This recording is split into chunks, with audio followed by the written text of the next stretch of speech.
تدبر قرآن امین احسن اصلاحی سورہ نور آیات 41 تا 57۔ آگے کا مضمون ایمان اور کفر کی حقیقت واضح کر دینے کے بعد آگے کی آیات میں ایمان باللہ کی دعوت ہے۔ پہلے اللہ تعالیٰ کی صفات اور اس کی نشانیوں کی طرف توجہ دلائی گئی جو شہادت دیتی ہیں کہ اس کائنات میں اسی خدا وحدہ لا شریک لہ کا تصرف ہے، کسی اور کا اس میں کوئی دخل نہیں۔ اس وجہ سے سب اپنے آپ کو اسی کے حوالے کریں۔ پھر خاص طور پر منافقین کو متنبہ کیا گیا ہے کہ اب ان کی منقسم وفاداری کی پالیسی نہیں چل سکتی۔ وہ یا تو یکسو ہو کر اللہ اور اس کے رسول کی اطاعت میں داخل ہو جائیں، ورنہ یاد رکھیں کہ اللہ اس سرزمین میں اپنے مخلص بندوں کو اقتدار بخشے گا اور ان کے تمام دشمن خواہ چھپے ہوئے ہوں یا کھلے ہوں ذلیل و خوار ہو کر رہیں گے۔ اس روشنی میں آگے کی آیات کی تلاوت فرمائیے۔ اعوذ باللہ من الشیطان الرجیم، بسم اللہ الرحمن الرحیم۔ الم تر ان اللہ یسبح لہ من فی السماوات والارض والطیر صافات کل قد علم صلاتہ وتسبیحہ واللہ علیم بما یفعلون وللہ ملک السماوات والارض وإلی اللہ المصیر۔ الم تر ان اللہ یزجی سحابا ثم یؤلف بینہ ثم یجعلہ رکاما فتری الودق یخرج من خلالہ وَيُنَزِّلُ مِنَ السَّمَاءِ مِن جِبَالٍ فِيهَا مِن بَرْدٍ فَيُصِيبُ بِهِ مَن يَشَاءُ وَيَصْرِفُهُ عَن مَّن يَشَاءُ يَكَادُ سَنَا بَرْقِهِ يَذْهَبُ بِالْأَبْصَارِ يُقَلِّبُ اللَّهُ اللَّيْلَ وَالنَّهَارَ إِنَّ فِي ذَلِكَ لَعِبْرَةً لِّأُولِي الْأَبْصَارِ۔ واللہ خلق کل دابۃ من ماء فمنہم من یمشی علی بطنہ ومنہم من یمشی علی رجلین ومنہم من یمشی علی اربع یخلق اللہ ما یشاء ان اللہ علی کل شیء قدیر۔ لقد انزلنا آیات مبینات واللہ یہدی من یشاء الی صراط مستقیم۔ ویقولون آمنا باللہ وبالرسول واطعنا ثم یتولی فریق منہم من بعد ذلک وما اولئک بالمؤمنین۔ وَإِذَا دُعُوا إِلَى اللَّهِ وَرَسُولِهِ لِيَحْكُمَ بَيْنَهُمْ إِذَا فَرِيقٌ مِّنْهُمْ مُعْرِضُونَ وَإِن يَكُن لَّهُمُ الْحَقُّ يَأْتُوا إِلَيْهِ مُذْعِنِينَ أَفِي قُلُوبِهِم مَّرَضٌ أَمِ ارْتَابُوا أَمْ يَخَافُونَ أَن يَحِيفَ اللَّهُ عَلَيْهِمْ وَرَسُولُهُ بل اولئک هم الظالمون۔ انما کان قول المؤمنین اذا دعوا الی اللہ ورسولہ لیحکم بینہم ان یقولوا سمعنا واطعنا واولئک هم المفلحون۔ وَمَن يُطِعِ اللَّهَ وَرَسُولَهُ وَيَخْشَ اللَّهَ وَيَتَّقْهِ فَأُولَئِكَ هُمُ الْفَائِزُونَ۔ وَأَقْسَمُوا بِاللَّهِ جَهْدَ أَيْمَانِهِمْ لَئِنْ أَمَرْتَهُمْ لَيَخْرُجُنَّ قُل لَّا تُقْسِمُوا طَاعَةٌ مَّعْرُوفَةٌ إِنَّ اللَّهَ خَبِيرٌ بِمَا تَعْمَلُونَ۔ قُلْ اطیعوا اللہ واطیعوا الرسول فَإِن تَوَلَّوْا فَإِنَّمَا عَلَيْهِ مَا حُمِّلَ وَعَلَيْكُم مَّا حُمِّلْتُمْ وَإِن تُطِيعُوهُ تَهْتَدُوا وَمَا عَلَى الرَّسُولِ إِلَّا الْبَلَاغُ الْمُبِينُ۔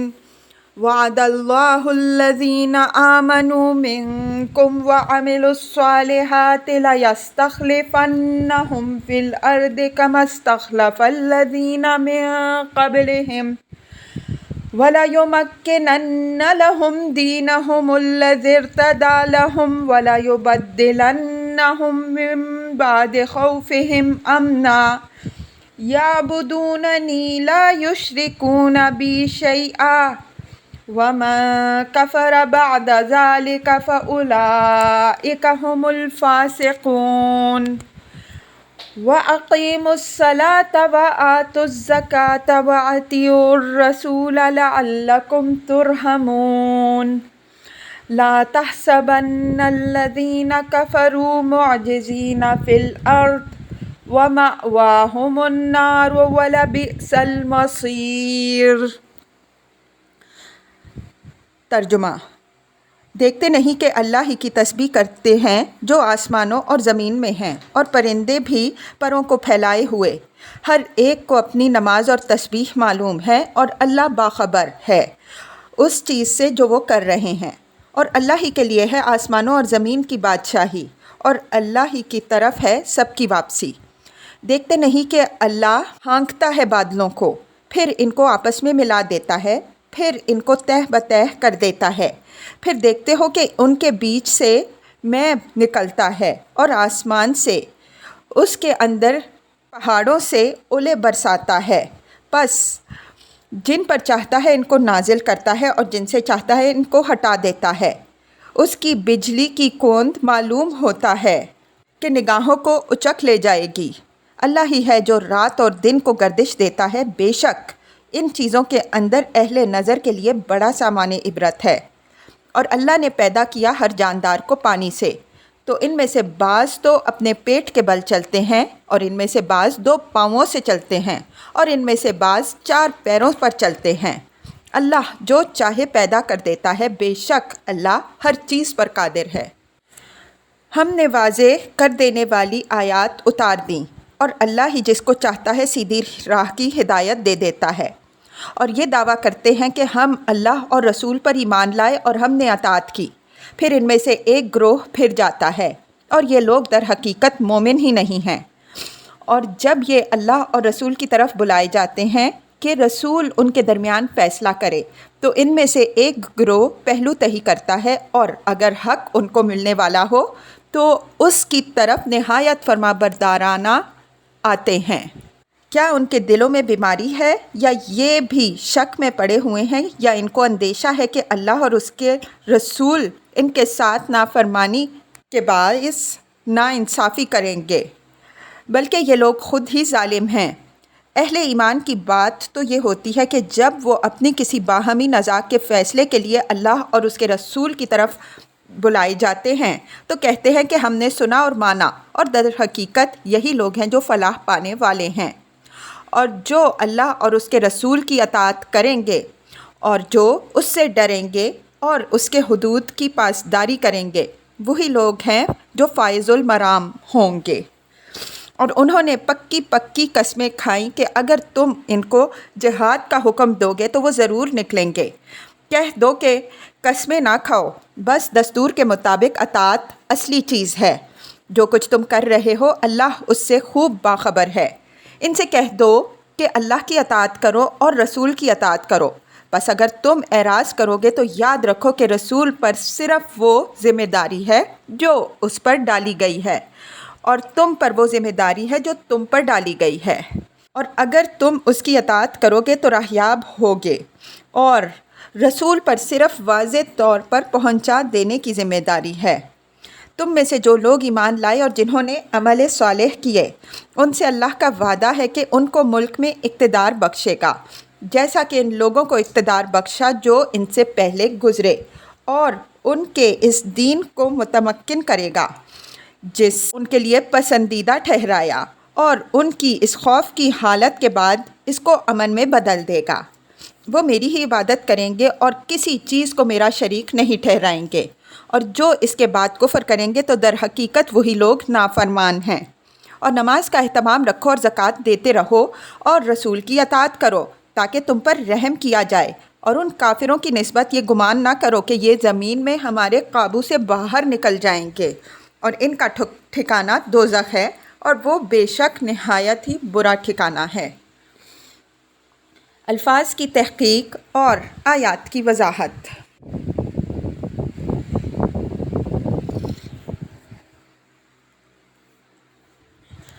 الم تر ان اللہ یسبح لہ من فی السماوات والارض والطیر صافات کل قد علم صلاتہ وتسبیحہ واللہ علیم بما یفعلون۔ بعینیہ یہی مضمون سورہ حج کی آیت 18 میں گزر چکا ہے، وہاں ہم اس کی پوری وضاحت کر چکے ہیں۔ اس کائنات کی ہر چیز خدا کی تسبیح کرتی ہے، اور ان کی ظاہری حالت جو ہمارے مشاہدے میں آتی ہے اس بات کی گواہی دیتی ہے کہ جس طرح وہ اپنے ظاہر میں ہر آن اپنے رب کے آگے سرفگندہ ہیں اور اس کے حکم کی تعمیل میں سرگرم ہیں، اسی طرح ان کا باطن بھی ہر لمحے اپنے رب کی تسبیح و تقدیس میں مصروف ہے، اگرچہ ہم ان کی زبان اور ان کی حرکات سے اچھی طرح آشنا نہ ہونے کے سبب سے، جیسا کہ فرمایا ہے وَلَٰكِن لَا تَفْقَهُونَ تَسْبِيحَهُمْ اسراء 44، ان کی تسبیح و نماز کو تم نہیں سمجھ سکتے۔ یہ ساری چیزیں اپنی زبان حال سے انسان کو دعوت دیتی ہیں کہ وہ بھی اس حمد و تسبیح میں ان کے ساتھ شامل ہو اور انہی کی طرح صرف اپنے رب ہی کی بندگی کرے۔ اگر وہ اس سے کوئی الگ راہ اختیار کرتا ہے تو گویا وہ ساری دنیا سے بالکل جدا راہ اختیار کرتا ہے، اور ایک ایسی راگنی چھیڑتا ہے جو اس کائنات کے مجموعی نغمہ سے بالکل بے جوڑ ہے۔ اس میں خدا کی راہ اختیار کرنے والوں کی ہمت افزائی بھی ہے کہ وہ اپنے آپ کو تنہا یا اقلیت میں نہ سمجھیں۔ اس راہ کا مسافر کبھی تنہا نہیں ہوتا، یہ راہ قافلوں سے بھری ہوئی ہے، اس میں ساری کائنات اس کی ہمسفر ہے۔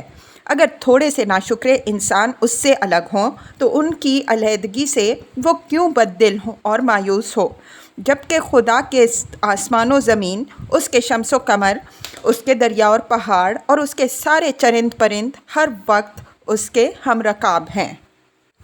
وَالطَّيْرُ صَافَّاتٍ، یہ آسمان و زمین کے درمیان کی چیزوں میں سے پرندوں کی طرف اشارہ فرمایا کہ یہ پرندے بھی فضا میں اپنے پروں کو پھیلائے ہوئے خدا کی تسبیح کرتے ہیں۔ دوسرے مقام میں پرندوں کے نغموں اور چہچہاہٹوں کا حوالہ ہے، یہاں ان کے پروں کے پھیلانے کا ذکر ہے جو خدا کے آگے ان کے راش کی تصویر ہے۔ کل قد علم صلاتہ وتسبیحہ، یعنی یہ نہ خیال کرو کہ دنیا کی ہر چیز کے لیے خدا نے نماز اور تسبیح کا ایک ہی طریقہ ٹھہرایا ہے، بلکہ اس نے ہر چیز کو تسبیح و عبادت کے الگ الگ طریقے الہام فرمائے ہیں، اور ہر چیز نے اپنی نماز و تسبیح کا طریقہ اچھی طرح سیکھ لیا ہے، اور وہ اسی طریقے کے مطابق خدا کی حمد و تسبیح کرتی ہے۔ واللہ علیم بما یفعلون، یعنی اگر تم ان کی تسبیح و عبادت کو نہیں جانتے تو اس سے کچھ فرق پیدا نہیں ہوتا۔ خدا ان کے ان تمام کاموں سے واقف ہے جو وہ کرتے ہیں، اور خدا ہی تم کو ان کے اس کام سے آگاہ کر رہا ہے تاکہ تم اس سے سبق حاصل کرو۔ وَلِلَّهِ مُلْكُ السَّمَاوَاتِ وَالْأَرْضِ وَإِلَى اللَّهِ مَصِيرٌ۔ یہ اس بات کی دلیل ارشاد ہوئی ہے کہ کیوں ہر چیز خدا ہی کی حمد و تسبیح کرتی ہے اور کیوں سب کو اسی کی حمد و تسبیح کرنی چاہیے۔ فرمایا کہ آسمانوں اور زمین کی بادشاہی ہی خدا کی ہے اور سب کی واپسی بھی بالآخر خدا ہی کی طرف ہونی ہے۔ نہ اس کائنات کے نظام میں کسی کا کوئی دخل ہے اور نہ آخرت میں خدا کے سوا کوئی اور مرجع و ماوا بننے والا ہے۔ تو جب یہاں اور وہاں ہر جگہ سارے اختیارات و اقتدار اسی کو حاصل ہے تو اس کے سوا کسی دوسرے کی تسبیح و عبادت کس حق کی بنا پر کی جائے۔ الم تر ان اللہ یسجی سحابا ثم یؤلف بینہ ثم یجعلہ رکاما فتری الودق یخرج من خلالہ وینزل من السماء من جبال فیہا من برد فیصیب بہ من یشاء ویصرفہ عن من یشاء یکاد ثنا برقہ یذہب بالابصار۔ یہ دلیل بیان ہوئی ہے اس بات کی کہ اس کائنات میں سارا اختیار و اقتدار صرف اللہ تعالیٰ ہی کا ہے۔ وہی اس میں اپنے اختیار مطلق سے جو تصرف چاہتا ہے کرتا ہے، اس کی حکمت کے سوا اور کوئی اس میں دخیل نہیں۔ دیکھو، زمین پیاسی ہوتی ہے، کسی کی طاقت نہیں کہ آسمان سے پانی کی ایک بوند ٹپکا دے۔ وہی اپنی ہواؤں سے بادلوں کو ہانک کر لاتا ہے، ان کے الگ الگ ٹکڑوں کو باہم جوڑ کر ان کو تہ بتہ کرتا ہے، پھر ان سے ابر رحمت برساتا ہے اور ساری زمین کو جل تھل کر دیتا ہے۔ اسی طرح دیکھو، اس کی رحمت کی طرح اس کی نقمت بھی اسی کے اختیار میں ہے۔ انہی بادلوں کو جس کے لیے وہ چاہے عذاب بنا دیتا ہے۔ وہ ان کے لیے پانی کے بجائے اپنے اندر گویا اولوں کے پہاڑ چھپائے ہوئے نمودار ہوتے ہیں، پھر جن پر اس کا حکم ہوتا ہے وہ اولوں کی سنگ باری کر کے ان کو تباہ کر دیتے ہیں، اور جن کو وہ چاہتا ہے اس آفت سے بچا لیتا ہے۔ کسی دوسرے کی مجال نہیں کہ وہ اس آفت سے اپنے کو یا دوسروں کو بچا سکے۔ ان بادلوں کے اندر جو بجلی ہوتی ہے اس کی چمک کا یہ حال ہے کہ معلوم ہوتا ہے کہ آنکھوں کو چک لے جائے گی۔ یہ امر واضح رہے کہ اس ایک ہی آیت میں اللہ تعالیٰ نے اپنی رحمت اور نقمت دونوں پر اپنے تنہا اختیار کو واضح فرمایا ہے۔ پہلے ٹکڑے میں رحمت کی تمثیل ہے اور دوسرے ٹکڑے میں جو ینزل من السماء سے شروع ہوتا ہے اس کے عذاب کی تمثیل ہے۔ اس میں اشارہ سرما کے ان بادلوں کی طرف ہے جو تند ہواؤں، شدید کڑک و دمک اور اولوں کے ساتھ نمودار ہوتے ہیں، اور ان سے ایسی بے پناہ ژالہ باری ہوتی ہے کہ بستیاں کی بستیاں ان کے نیچے ڈھک جاتی ہیں، گویا ان کے اندر اولوں کے پہاڑ ہیں۔ قرآن نے عذاب الہی سے جن قوموں کی تباہی کا ذکر فرمایا ہے ان میں سے بعض قومیں اسی آفت سے تباہ ہوئیں۔ ہم ان کا ذکر ان کے محل میں کر چکے ہیں۔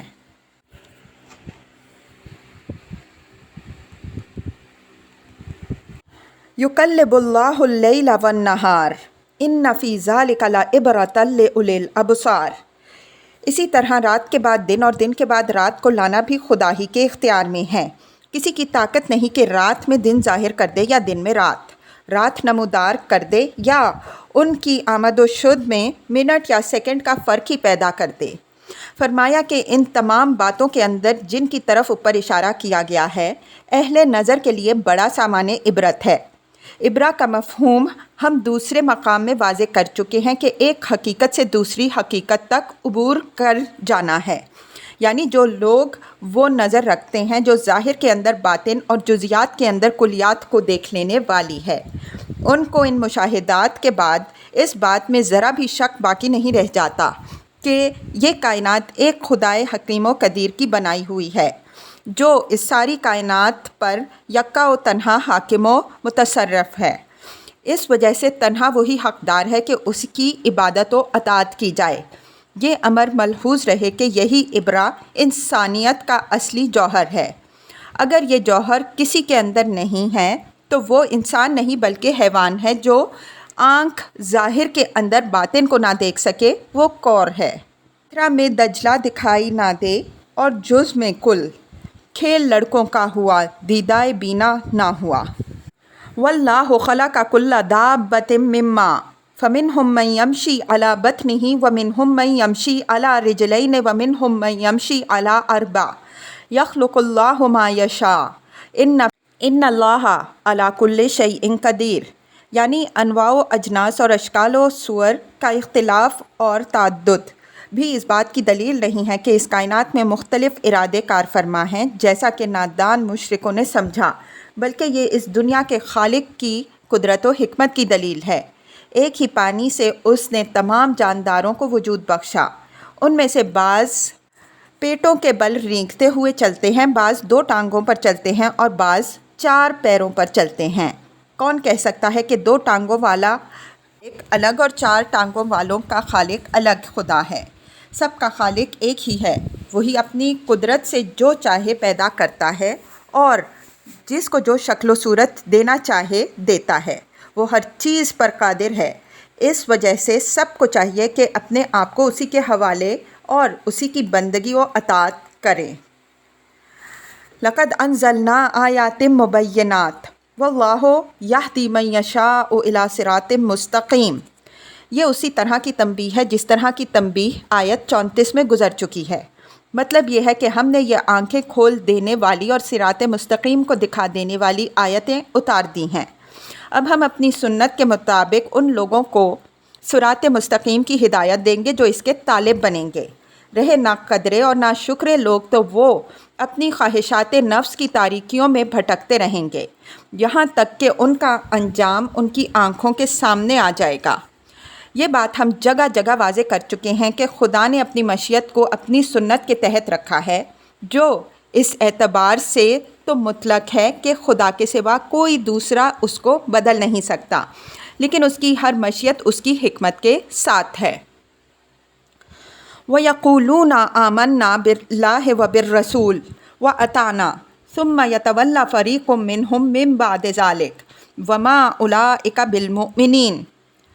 تفویض اللہ کی عام دعوت کے بعد اب یہ خاص طور پر منافقین کو لیا گیا ہے، جن کے فتنے اس دور میں جیسا کہ فتنہ افک سے معلوم ہوتا ہے بہت بڑھ گئے تھے۔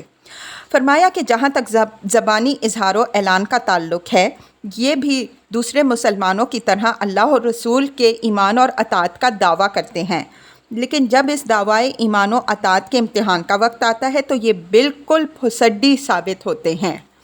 وما اولئک بالمؤمنین، یعنی اس قسم کے مدعیان دین اور مدعیان ایمان اللہ کے نزدیک مومن نہیں ہیں۔ ایمان کا حق صرف کلمہ پڑھ دینے سے پورا نہیں ہوتا، بلکہ اس کے لیے شرط لازم ہے کہ اللہ اور رسول کے احکام کی بے چون و چرا اطاعت کی جائے۔ اگر کوئی شخص یہ شرط پوری نہیں کرتا تو وہ اپنے دعوے میں جھوٹا اور پکا منافق ہے۔ وَإِذَا دُعُوا إِلَى اللَّهِ وَرَسُولِهِ لِيَحْكُمَ بَيْنَهُمْ إِذَا فَرِيقٌ مِّنْهُمْ مُعْرِضُونَ۔ یہ ان کے نفاق اور عدم ایمان کی دلیل بیان ہوئی ہے کہ جب ان کے درمیان کوئی قضیہ پیدا ہوتا ہے اور ان کو یہ دعوت دی جاتی ہے کہ اس کو اللہ اور رسول کے سامنے پیش کریں تاکہ اللہ کا رسول اللہ کے قانون کے مطابق فیصلہ کرے، تو ان میں سے ہر ایک گروہ برابر اعراض کی روش اختیار کرتا ہے۔ اللہ کی طرف دعوت کے معنی ظاہر ہے کہ اللہ کے قانون کے سامنے پیش کرنے کی دعوت کے ہیں، جس کا ترجمان اللہ کا رسول ہوتا ہے۔ اللہ کا رسول جو فیصلہ کرے وہی اللہ کا فیصلہ ہے۔ اگر کوئی شخص اللہ اور رسول کے ایمان کا مدعی ہے لیکن اپنے معاملات کے فیصلے کے لیے دوسروں کی طرف رجوع کرتا ہے، اللہ رسول کی عدالت کتراتا ہے، تو وہ منافق ہے۔ یہاں وہ بات یاد رکھیے جو اس کتاب میں دوسرے مقام میں تفصیل سے بیان ہو چکی ہے کہ ابتداً جب تک اطراف مدینہ میں یہود بھی اپنے اپنے دائروں میں اثر و رسوخ رکھتے تھے، منافقین کی یہ روش رہی کہ وہ اپنے قضیے انہی کی عدالتوں میں لے جاتے تھے۔ اس کی وجہ ایک تو یہ تھی کہ یہود نے شریعت الہی کو محرف کر کے بالکل خواہشات نفس کے سانچے میں ڈھال دیا تھا، اور دوسری وجہ یہ تھی کہ ان کے حکام کو رشوت دے کر بڑی آسانی سے خریدا جا سکتا تھا۔ اس صورتحال سے منافقین یہ فائدہ اٹھاتے تھے کہ اگر ان کو حضرت صلی اللہ علیہ وسلم کی عدالت سے اپنے حسب منشا فیصلہ حاصل کر سکنے کی توقع ہوتی، تب تو اپنے ایمان و اسلام کی نمائش کے لیے نہایت فرمانبردارانہ حضرت صلی اللہ علیہ وسلم کی عدالت میں مقدمہ لاتے، اور اگر یہ توقع نہ ہوتی تو یہ یہود کی عدالتوں سے رجوع کرتے۔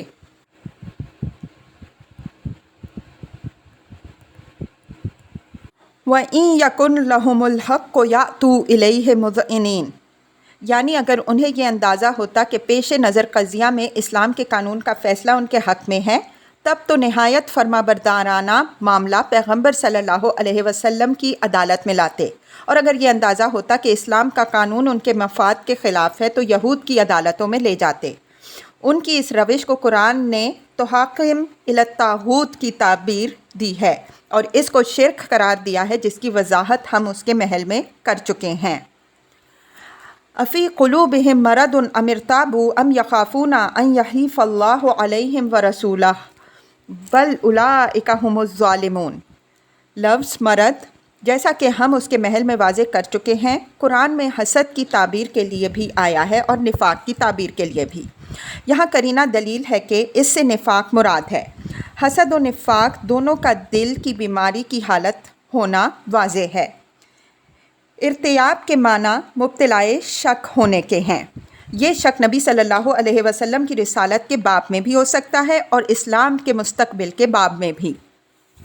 منافقین کی مذبذب پالیسی کا ایک بڑا سبب یہ بھی تھا کہ وہ ڈرتے تھے کہ مسلمانوں اور ان کے مخالفوں میں جو کشمکش اس وقت برپا ہے اس میں آخری بازی معلوم نہیں کس کی رہے، تو مصلحت یہی ہے کہ دونوں کے ساتھ تھوڑا تھوڑا تعلق باقی رکھا جائے تاکہ دونوں میں سے جس کی بھی فتح ہو اپنا مفاد محفوظ رہے۔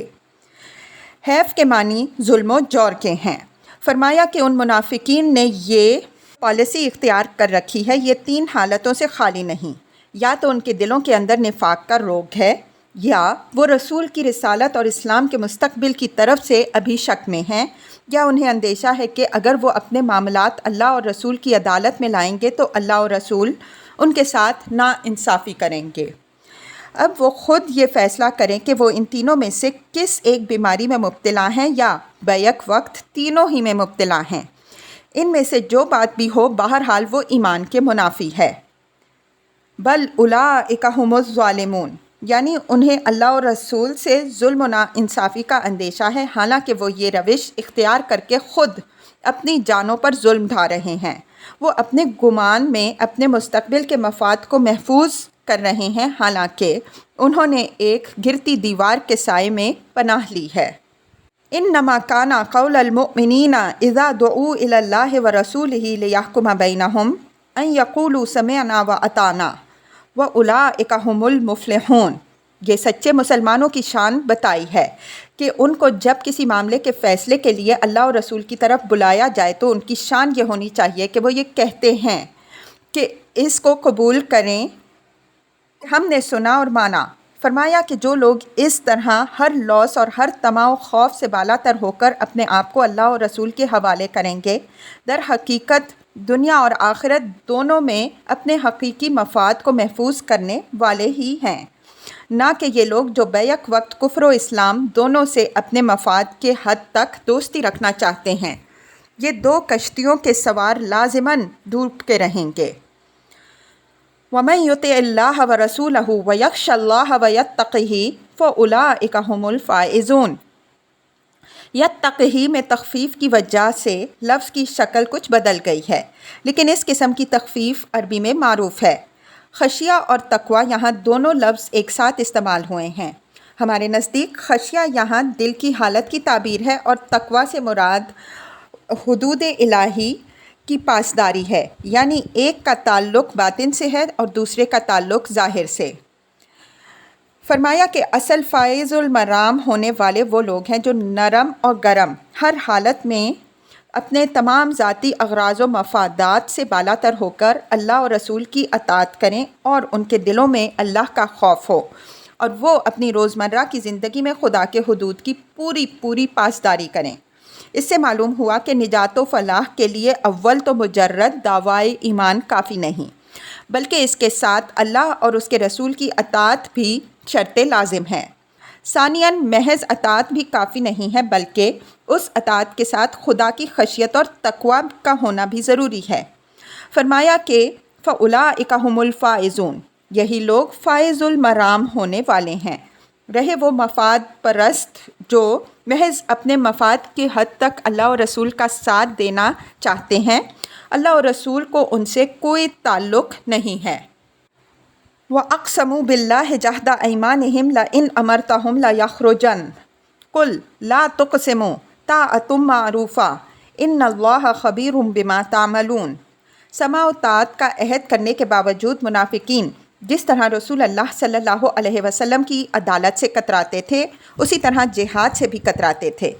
زبان سے لاف زنی کا تو یہ حال تھا کہ جب جہاد کا ذکر آتا تو بڑی زوردار قسمیں کھا کر حضور صلی اللہ علیہ وسلم کو یقین دلاتے کہ جب آپ کا حکم ہوگا ہم جان و مال سے حاضر ہیں، لیکن جب وقت آتا تو کتراتے جاتے۔ فرمایا کہ ان لوگوں سے کہہ دو کہ قسمیں زیادہ نہ کھاؤ، قسمیں عمل کا بدل نہیں بن سکتیں۔ اصل شے جو مطلوب ہے وہ اصول کے مطابق اللہ اور رسول کی اطاعت ہے۔ اگر یہ چیز موجود نہیں ہے تو خالی خولی قسموں سے تم کتنے دن اپنے کردار پر پردہ ڈال سکو گے؟ ان اللہ خبیرم بما تعملون، یعنی ان جھوٹی قسموں سے تم دوسروں کو دھوکہ دے سکتے ہو، لیکن اس علام الغیوب کو کس طرح دھوکہ دے سکتے ہو جو تمہارے ہر قول و فعل سے اچھی طرح باخبر ہے۔ قرآن میں منافقین کے زیادہ قسمیں کھانے کا ذکر دوسرے مقامات میں بھی گزر چکا ہے اور آگے بھی آئے گا۔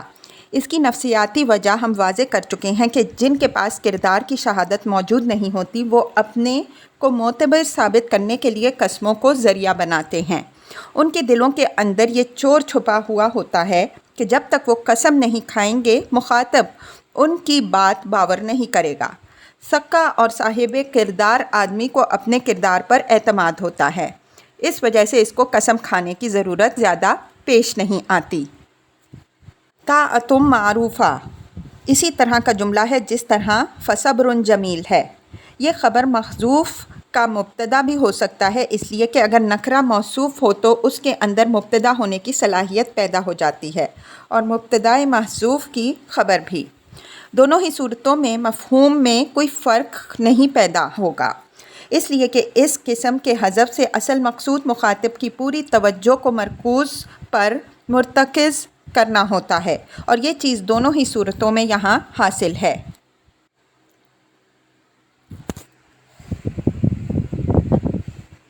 قل اطیعوا اللہ واطیعوا الرسول فإن تولوا فإنما علیہ ما حمل وعلیکم ما حملتم وإن تطیعوہ تہتدوا وما علی الرسول الا البلاغ المبین۔ یہ منافقین کو تنبیہ ہے کہ اللہ کی اطاعت کرو اور رسول کی اطاعت کرو۔ اگر اس چیز سے منہ موڑو گے تو یاد رکھو کہ تم رسول کا کچھ نہ بگاڑ سکو گے بلکہ اپنے ہی کو تباہ کرو گے۔ تمہارے معاملے میں رسول کے اوپر صرف اتنی ہی ذمہ داری ہے کہ اللہ کی طرف سے جو اس پر ڈالی گئی ہے، یعنی یہ کہ وہ اللہ کا دین تمہیں واضح طور پر پہنچا دے، سوا اس کے پر کوئی ذمہ داری نہیں۔ سو اس نے اپنا یہ فرض بحسن و خوبی ادا کر دیا۔ اب یہ ذمہ داری اس پر نہیں ہے کہ وہ تمہیں ایمان و ہدایت کے راستے پر چلا دے۔ ایمان و ہدایت کی راہ اختیار کرنے کی ذمہ داری خود تمہارے اوپر ہے، اور خدا کے ہاں تم ہی کو اس کی جواب دہی کرنی ہے کہ رسول کی بات تم نے کیوں نہیں مانی اور ہدایت کی راہ کیوں نہیں اختیار کی۔ وَإِن تُطِيعُوهُ تَهْتَدُوا، اس فقرے میں تحدید اور نصیحت دونوں ہے، یعنی رسول کی اطاعت کرو، فوز و فلاح کی راہ اسی سے پاؤ گے، ورنہ یاد رکھو کہ اپنی شامت بلاؤ گے۔ وما علی الرسول الا البلاغ المبین، یہ رسول کی ذمہ داری واضح فرما دی گئی کہ خدا کی طرف سے اس پر ذمہ داری صرف یہ ہے کہ وہ واضح طور پر لوگوں کو اللہ کا دین پہنچا دے۔ اب اس کے بعد اگر تم اپنی ذمہ داری ادا نہیں کرتے ہو تو اس کا خمیازہ خود بھگتو گے۔ ان آیات میں دیکھ لیجئے کہ بار بار ایمان کا لازمی تقاضا اللہ اور رسول کی اطاعت کو بتایا گیا ہے، اور اللہ کی اطاعت کا راستہ رسول کی اطاعت کو قرار دیا گیا ہے۔ اس کے بغیر مجرد آمنا باللہ و بالرسول کہہ دینے سے اگر ایمان کا حق ادا ہو جاتا تو یہ منافقین اس اقرار و اعلان میں کسی سے پیچھے نہ تھے۔ وہ تو آمنا کے ساتھ اطاعنا کا بھی اقرار کرتے تھے، اور اپنے دعوے کی صداقت پر نہایت پکی پکی قسمیں بھی کھاتے تھے، پھر آخر وہ فی الدرک الاسفل من النار کے سزاوار کیوں ٹھہرے۔ وعد اللہ الذین آمنوا منکم وعملوا الصالحات لیستخلفنہم فی الارض کما استخلف الذین من قبلہم ولیمکنن لہم دینہم الذی ارتضی لہم ولیبدلنہم من بعد خوفہم امنا یعبدوننی لا یشرکون بی شیئا ومن کفر بعد ذلک فاولئک ھم الفاسقون۔ یہ منافقین کے اس شک پر ضرب لگائی ہے جو اسلام کے مستقبل سے متعلق اپنے دلوں میں وہ رکھتے تھے، اور جس کی طرف اوپر امر تابو کے الفاظ سے اشارہ گزر چکا ہے۔ فرمایا کہ تم میں سے جو لوگ پوری راست بازی کے ساتھ ایمان اور عمل صالح کی راہ اختیار کر لیں گے ان سے اللہ کا وعدہ ہو چکا ہے کہ اللہ ان کو اس سرزمین میں اسی طرح اقتدار بخشے گا جس طرح پچھلے رسولوں کی امتوں کو اس نے اقتدار بخشا، اور ان کے دین کو جس کو اس نے ان کے لیے پسند فرمایا اس ملک میں مستحکم کرے گا، اور ان کی اس خوف کی حالت کو امن سے بدل دے گا۔ یہاں جس وعدے کا حوالہ ہے اس کا ذکر سورہ انبیاء، سورہ حج اور سورہ مومنون میں پوری وضاحت کے ساتھ گزر چکا ہے۔ کما استخلف الذین من قبلہم سے سابق رسولوں اور ان کی امتوں کی طرف اشارہ ہے۔ ہم رسولوں کے باب میں اس سنت الہی کا حوالہ بار بار دے چکے ہیں کہ رسول اور اس کے پیرووں کے لیے اس دنیا میں غلبہ لازمی ہے۔ رسول کے اتمام حجت کے بعد اس کے جھٹلانے والے لازماً تباہ کر دیے جائیں گے، اور قیادت و سعادت کی باغ ان کے بعد ان لوگوں کے ہاتھ میں آئی جو رسول پر ایمان لائے۔ وَلَا يُمَكِّنَنَّ لَهُمْ دِينَهُمُ الَّذِي ارْتَضَىٰ لَهُمْ، یعنی اس دین اسلام کو جس کو ان کے لیے اللہ نے پسند فرمایا، جیسا کہ ارشاد ہے رَضِيتُ لَكُمُ الْإِسْلَامَ دِينًا، اس دین کو اس سرزمین میں متمکن کرے گا، یعنی اسی دین کا قانون اس ملک میں چلے گا اور اسی کی اساسات پر اس ملک کا نظام اجتماعی و سیاسی استوار ہوگا۔ اس دین کے سوا کسی اور دین کا اقتدار اس ملک میں باقی نہیں رہے گا۔ وَلَا يُبَدِّلَنَّ لَهُم مِّن بَعْدِ خَوْفِهِمْ أَمْنًا، یعنی اس وقت اس دین کے دشمنوں کے سبب سے جو خوف و اندیشہ کی حالت ہے، یہ ایک عارضی حالت ہے۔ جلد وہ وقت آنے والا ہے جب اس خوف کی حالت کو اللہ تعالیٰ امن سے بدل دے گا، اور اس ملک کے ایک سرے سے لے کر دوسرے سرے تک کسی کی مجال نہ ہوگی کہ وہ اللہ کے دین، اس دین کے حاملوں کے لیے کوئی خطرہ پیدا کر سکے۔ یعبدوننی لا یشرکون بی شیئا، یعنی اس سرزمین پر تنہا میری ہی عبادت ہوگی، میرے سوا کسی اور کی عبادت نہیں ہوگی۔